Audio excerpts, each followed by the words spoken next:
Alors, bonjour les amis, bonjour. Bienvenue sur cette nouvelle chaîne. Je me présente, je suis Harry de chez ID Business. Et cette chaîne, on vous présente uniquement que des idées business. Donc, tout au long de cette aventure avec nous, nous allons vous parler de comment naître les idées, comment les matérialiser et comment les rendre concrets. Donc, il faut savoir qu'il y a plusieurs secteurs où, peu importe l'endroit où vous vous trouvez, peu importe le lieu où vous êtes, vous pouvez créer des business, les gars.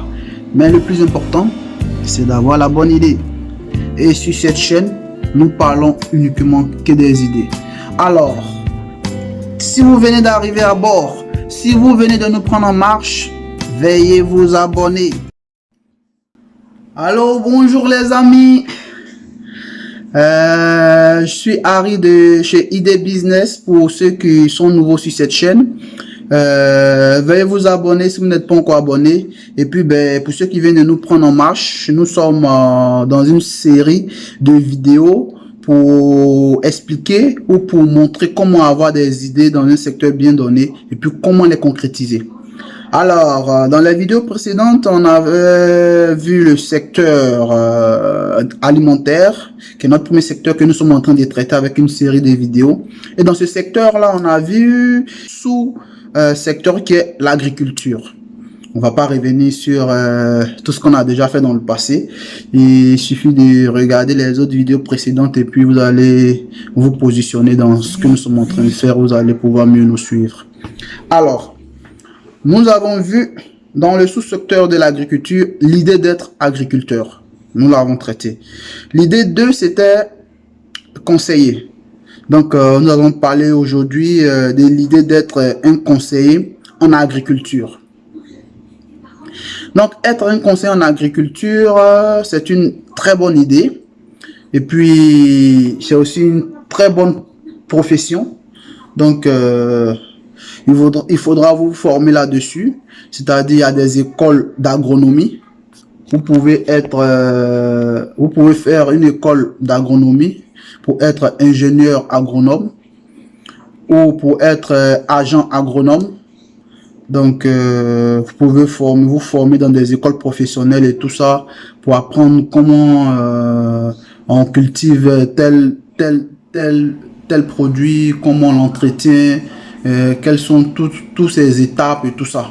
Donc, vous pouvez conseiller des agriculteurs, vous pouvez conseiller des acheteurs, vous pouvez même conseiller des vendeurs de produits. Donc, être conseiller, ça prend forcément de l'expérience. Et il y a deux cas. Soit vous pouvez l'apprendre par des professionnels, c'est-à-dire dans une école ou dans un institut.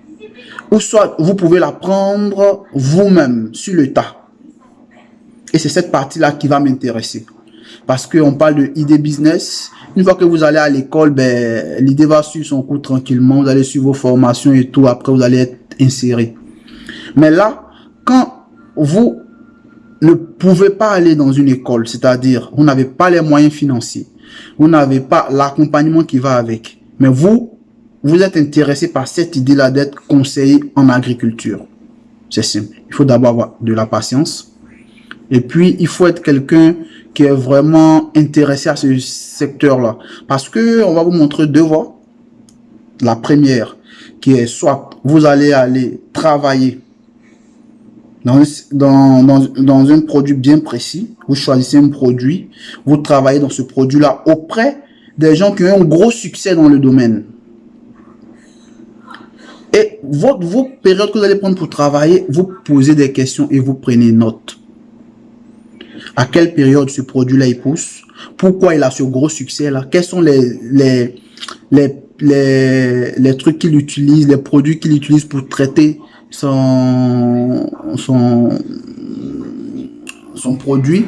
Disons, je dis pas les produits, je sais que vous vous retrouvez parce que j'ai choisi des affaires comme ça. On peut dire le maïs ou le riz ou le blé ou peu importe. Donc, quand vous vous approchez du plus gros, vous travaillez avec lui. Vous pouvez être, peu importe le poste que vous allez occuper, mais vous allez au contact. Vous posez des questions. Vous faites toute une série peut-être 2 ou 3 fois, ça peut vous prendre, voilà pourquoi ça vous prendre de la patience, 2 ou 3 saisons, le cycle complet de la sémence jusqu'à la récolte ou le moment où on le plante jusqu'à la récolte et même jusqu'à la vente. Quand vous finissez chez le meilleur, vous allez chez le dernier. Parce que là, vous avez compris pourquoi ça marche, quelles sont les erreurs qu'il a faites et vous avez travaillé peut-être 1 an ou 2 ans avec lui, vous avez toutes les bonnes questions. Parce que pour être professionnel dans un domaine, il vous suffit de juste 1 an dans le domaine de façon bien approfondie, avec une mise à jour régulière. Ça vous suffit. Mais pas besoin de faire 1000 ans pour être professionnel dans un domaine. Donc, si vous avez fait deux récoltes, 2 cycles avec lui ou 3 cycles avec lui, et que vous êtes vraiment curieux et que vous allez au contact, vous allez avoir tout ce qu'il faut pour comprendre pourquoi il a une grande récolte, qu'est-ce qu'il utilise, ce qu'il utilise, ça s'achète où on trouve ça, comment on l'utilise. Donc, ça, c'est déjà un point. Le deuxième aspect, vous allez aller chez le plus nul, c'est-à-dire la personne qui fait la moins bonne récolte. La moins bonne récolte. Vous allez aussi travailler avec lui, l'observer. Qu'est-ce qu'il fait qui fait qu'il a une mauvaise récolte? Qu'est-ce qu'il n'utilise pas? Pourquoi il ne les utilise pas?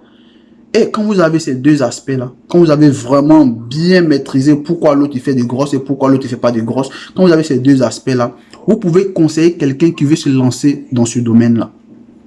Vous pouvez être conseillé, tout simplement.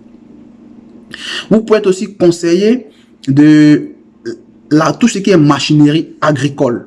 C'est-à-dire, s'ils ont bien un tracteur, une broyeuse, vous pouvez vraiment conseiller les gens dans ce domaine-là, dans un produit bien précis. Par exemple, je prends toujours le maïs, je ne sais pas, mais c'est le plus facile qui me vient en tête. Vous prenez le maïs. Qu'est-ce qui peut faciliter la sémence du maïs sur une grande parcelle? Qu'est-ce qui peut donner une bonne production sur le maïs? Qu'est-ce qui? Donc, la machinerie, pour pouvoir éliminer tout ce qui est insectes, tout ce qui est mauvaises herbes, il faut une machinerie pour pouvoir entretenir les champs. Qu'est-ce qu'il faut? Tous ces détails-là, vous pouvez les avoir dans votre formation chez le plus gros et dans votre formation chez le plus petit. Et là, vous vous approchez des vendeurs de machines. Donc, c'est un aspect où vous pouvez être conseillé en machinerie ou vous pouvez vous former en mécanique. Simplement pour ces engins-là.